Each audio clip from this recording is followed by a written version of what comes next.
राधे राधे। कैसे हैं आप लोग? ईश्वर कृपा से आप सब अच्छे होंगे।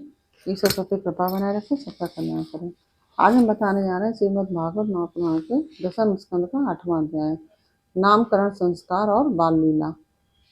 उसके पहले हम कहना चाहेंगे, यदि आपने हमारे चैनल को सब्सक्राइब नहीं किया तो प्लीज़ हमारे चैनल को सब्सक्राइब कर लीजिए और बेल आइकन बटन अवश्य दबा दीजिए, जिससे कि हमारे आने वाले सारे वीडियोज़ आपको प्राप्त हो सकें। यदि आपको कथा अच्छी लग रही हो, समझ में आ रही हो, तो आप प्लीज़ चैनल को लाइक और शेयर अवश्य कीजिए। लाइक बटन दबाइए और शेयर अवश्य कीजिए, जिससे कि और भी लोग लाभान्वित हो सकें और भी लोगों को कथा सुनने को प्राप्त हो सके। चलिए अब चलते हैं कथा की तरफ। श्रीमन्नारायण नारायण हरि हरि, नारायण नारायण हरि हरि, तेरी लीला सबसे प्यारी प्यारी, हरि हरि तेरी लीला सबसे न्यारी न्यारी, हरि हरि श्रीमन नारायण नारायण हरि हरि, भजमन नारायण नारायण हरि हरि। राधे राधे। बोलो कृष्ण कन्हैया लाल की जय। श्री सुखदेव जी कहते हैं, परीक्षित, यदि वंशियों के कुल पुरोहित थे श्री गर्गाचार्य जी। वे बड़े तपस्वी थे। वसुदेव जी की प्रेरणा से वे एक दिन नंद बाबा के गोकुल में आए। उन्हें देखकर नंद बाबा को बड़ी प्रसन्नता हुई। वे हाथ जोड़कर उठ खड़े हुए, उनके चरणों में प्रणाम किया। इसके बाद ये स्वयं भगवान ही हैं, इस भाव से उनकी पूजा की। जब गर्गाचार्य जी आराम से बैठ गए और विधि पूर्वक उनका आतिथ्य सत्कार हो गया, तब नंद बाबा ने बड़ी ही मधुर वाणी से उनका अभिनंदन किया और कहा, भगवान आप तो स्वयं पूर्ण काम है, फिर मैं आपकी क्या सेवा करूं? आप जैसे महात्माओं का हमारे जैसे ग्रस्तों के घर आना ही हमारे परम कल्याण का कारण है। हम तो घरों में इतने उलझ रहे हैं कि इन प्रपंचों से हमारा चित्त इतना दीन हो रहा है कि हम आपके आश्रम तक भी नहीं जा सकते। हमारे कल्याण के सिवा आपके आगमन का और कोई हेतु नहीं है। प्रभु, जो बात साधारणतः इंद्रियों की पहुंच के बाहर है अथवा भूत और भविष्य के गर्भ में निहित है, वह भी ज्योतिष शास्त्र के द्वारा प्रत्यक्ष जान ली जाती है। आपने उसी ज्योतिष शास्त्र की रचना की है। आप ब्रह्मवेत्ताओं में श्रेष्ठ हैं, इसलिए मेरे इन दोनों बालकों के नामकरण आदि संस्कार आप ही कर दीजिए, क्योंकि ब्राह्मण जन्म से ही मनुष्य मात्र का गुरु है। गर्गाचार्य जी ने कहा, नंद जी, मैं सब जगह यदुवंशियों के आचार्य के रूप में प्रसिद्ध हूँ। यदि मैं तुम्हारे पुत्र का संस्कार करूंगा तो लोग समझेंगे कि यह तो देवकी का पुत्र है। कंस की बुद्धि बुरी है, वह पाप ही सोचा करती है। वसुदेव जी के साथ तुम्हारी बड़ी घनिष्ठ मित्रता है। जब से देवकी की कन्या से उसने यह बात सुनी है कि उसको मारने वाला और कहीं पैदा हो गया है, तब से वह यही सोचा करता है कि देवकी के 8वें गर्भ से कन्या का जन्म नहीं होना चाहिए। यदि मैं तुम्हारे पुत्र का संस्कार कर दूं और वह इस बालक को वसुदेव जी का लड़का समझकर मार डाले तो हमसे बड़ा अन्याय हो जाएगा। नंद बाबा ने कहा, आचार्य जी, आप चुपचाप इस एकांत गौशाला में केवल स्वस्ति वाचन करके इस बालक का दृढ़ जाति समुचित नामकरण संस्कार मात्र कर दीजिए। औरों की कौन कहे, मेरे सगे संबंधी भी इस बात को ना जानने पावे। श्री सुखदेव जी कहते हैं, गर्गाचार्य जी तो संस्कार करना चाहते ही थे। जब नंद बाबा ने उनसे इस प्रकार प्रार्थना की, तब उन्होंने एकांत में छिपकर गुप्त रूप से दोनों बालकों का नामकरण संस्कार कर दिया। गर्गाचार्य जी ने कहा कि यह रोहिणी का पुत्र है, इसलिए इसका नाम होगा रोहिणी। यह अपने सगे संबंधी और मित्रों को अपने गुणों से अत्यंत आनंदित करेगा, इसलिए इसका दूसरा नाम होगा राम। इसके बल की कोई सीमा नहीं है, अतः इसका एक नाम बल भी है। यह यादवों में और तुम लोगों में कोई भेदभाव नहीं करे रखेगा और लोगों में फूट पड़ने पर मेल करवावेगा, इसलिए इसका एक नाम संकर्षण भी है। और यह जो सांवला सांवला है, ये प्रत्येक युग में शरीर ग्रहण करता है। पिछले युगों में इसने क्रमशः श्वेत, रक्त और पीत ये 3 विभिन्न रंग स्वीकार किए थे। अब की यह कृष्ण वर्ण हुआ है, इसलिए इसका नाम कृष्ण होगा। नंद जी, यह तुम्हारा पुत्र पहले कभी वसुदेव जी के घर में भी पैदा हुआ था, इसलिए इस रहस्य को जानने वाले लोग इसे श्रीमान वासुदेव भी कहते हैं। तुम्हारे पुत्र के और भी बहुत से नाम हैं, वह रूप भी अनेक हैं तथा रूप भी अनेक हैं। इसके जितने गुण हैं और जितने कर्म, उन सबके अनुसार अलग अलग नाम पड़ जाते हैं। मैं तो उन नामों को जानता हूँ, परंतु संसार के साधारण लोग नहीं जानते। यह तुम लोगों का परम कल्याण करेगा। समस्त गोप और गौओं को यह बहुत ही आनंदित करेगा। इसकी सहायता से तुम लोग बड़ी बड़ी विपत्तियों को बड़ी सुगमता से पार कर लोगे। व्रजराज, पहले युग की बात है, एक बार पृथ्वी में कोई राजा नहीं रह गया था। डाकुओं ने चारों ओर लूट खसोट मचा रखी थी। जब तुम्हारे इसी पुत्र ने सज्जन पुरुषों की रक्षा की और इससे बल पाकर उन लोगों ने लुटेरों पर विजय प्राप्त की। जो मनुष्य तुम्हारे इस सांवले सलोने शिशु से प्रेम करते हैं, वे बड़े भाग्यवान हैं। जैसे विष्णु भगवान के कर कमलों की छत्र छाया में रहने वाले देवताओं को असुर नहीं जीत सकते, वैसे ही इससे प्रेम करने वालों के भीतर या बाहर किसी भी प्रकार के शत्रु नहीं जीत सकते। नंद जी चाहे जिस दृष्टि से देखें, गुण में, संपत्ति में और सौंदर्य में, कीर्ति और प्रभाव में, तुम्हारा यह बालक साक्षात भगवान नारायण के समान है। तुम बड़ी सावधानी से और तत्परता से इसकी रक्षा करो। इस प्रकार नंद बाबा को भली भांति समझाकर आदेश देकर गर्गाचार्य जी अपने आश्रम को लौट गए। उनकी बात सुनकर नंद बाबा को बड़ा आनंद हुआ। उन्होंने ऐसा समझा कि मेरी सब लालसाएं पूरी हो गईं, मैं अब कृतकृत हूँ। परीक्षित, कुछ ही दिनों में राम और श्याम घुटनों और हाथों के बल बकैया चल चलकर गोकुल में खेलने लगे।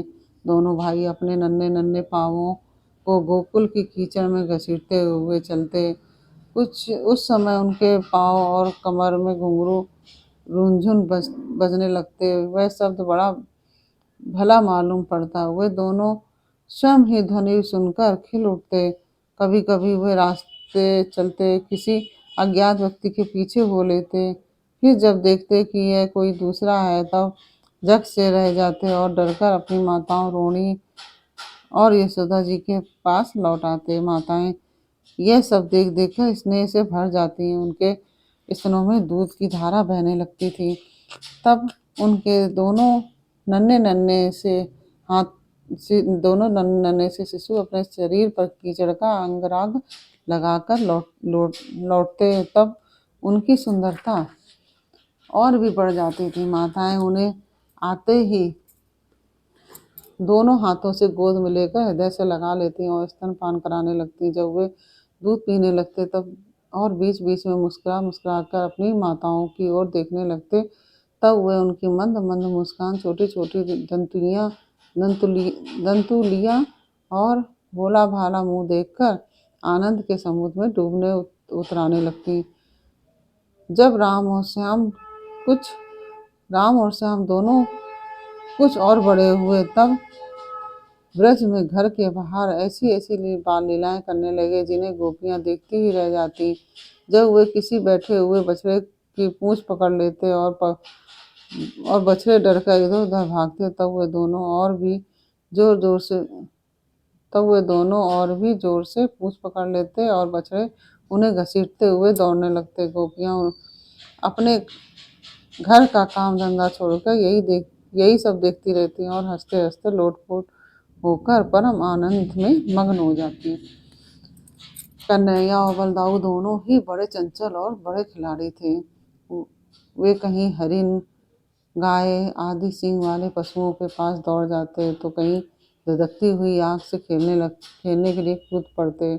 कभी दांत से काटने वाले कुत्तों के पास पहुंच जाते, और तो कभी आंख बचाकर तलवार उठा लेते। कभी कुएं या गड्ढे के पास जाकर गिरते गिरते बचते और कभी मोर आदि पक्षियों के निकट चले जाते और कभी कांटों की ओर बढ़ जाते। माताएं उन्हें बहुत बहुत बरसती हैं, परंतु उनकी एक ना चलती। ऐसी स्थिति में वे घर का काम धंधा भी नहीं संभाल पाती। उनका चित्त बच्चों को भय की वस्तुओं से बचाने की चिंता में अत्यंत चंचल रहता था।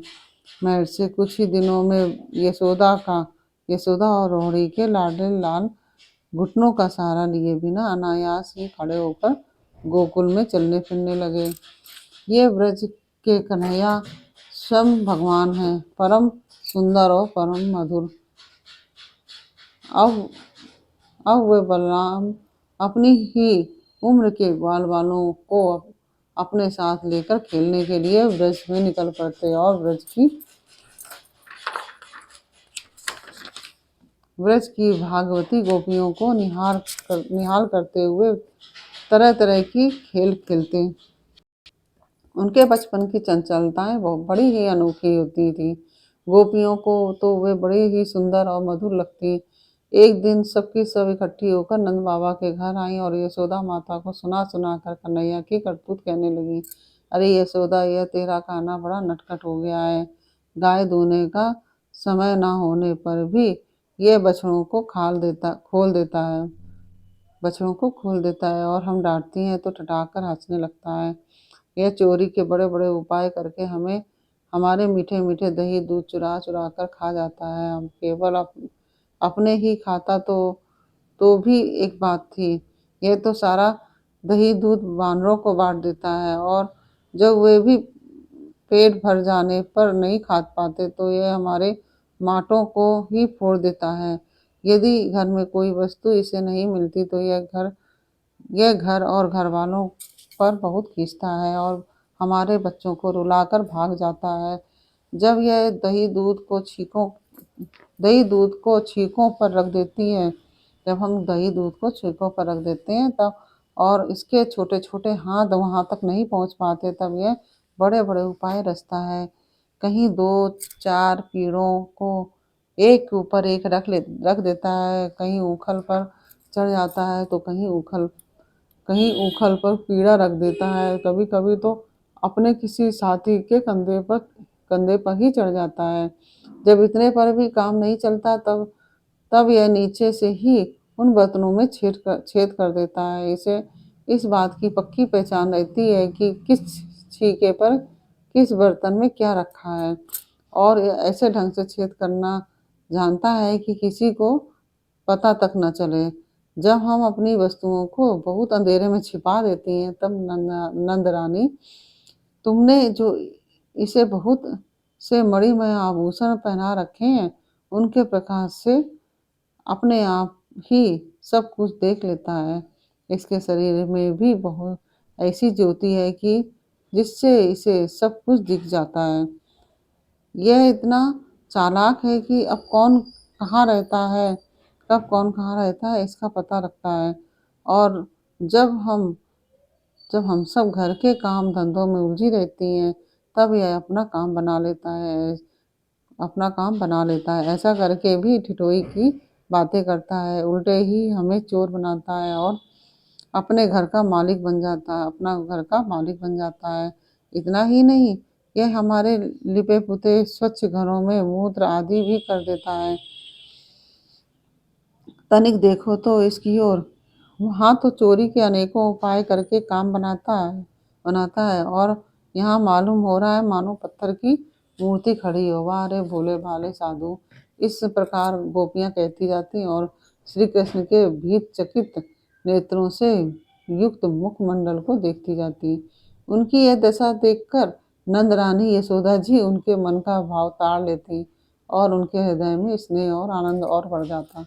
वे इस प्रकार हंसने लगती कि अपने लाडले कन्हैया को इस बात का उलाहना भी न दे पाती, डांटने की बात तक नहीं सोच पाती। एक दिन बलराम आदि ग्वाल बाल श्री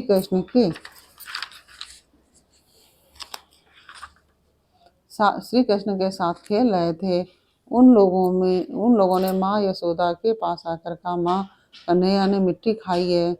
हितैषणी यशोदा ने श्री कृष्ण का हाथ पकड़ लिया। उस समय श्री कृष्ण की आंखें डर के मारे नाच रही थी।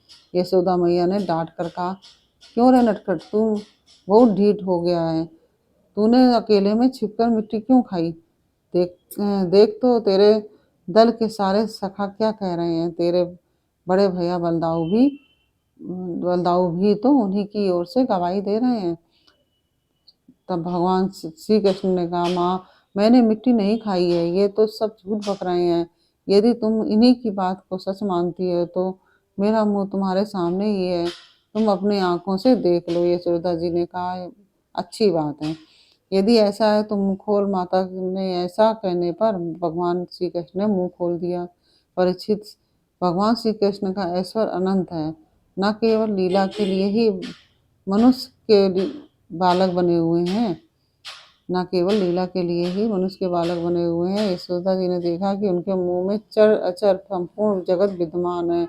आकाश व शून्य जिसमें किसी की गति नहीं है, दिशाएं, पहाड़, द्वीप और समुद्रों के सहित सारी पृथ्वी, बहने वाली वायु, वैद्युत, अग्नि, चंद्रमा और तारों के साथ संपूर्ण ज्योतिर्मय मंडल, जल, तेज, हवन, वियत, प्राणियों के चलने फिरने का आकाश, वैकारिक अहंकार के कार्य देवता, मन, इंद्रिय, पंच तन्मात्राएं और तीनों गुण श्री कृष्ण के मुख में दिख पड़े। परीक्षित, जीव, काल, स्वभाव, कर्म, उनकी वासना और शरीर आदि के द्वारा विभिन्न रूपों में दिखने वाला यह सारा विचित्र संसार, संपूर्ण ब्रज और अपने आप को भी यशोदा जी ने श्री कृष्ण के नन्हे से खुले हुए मुख में देखा।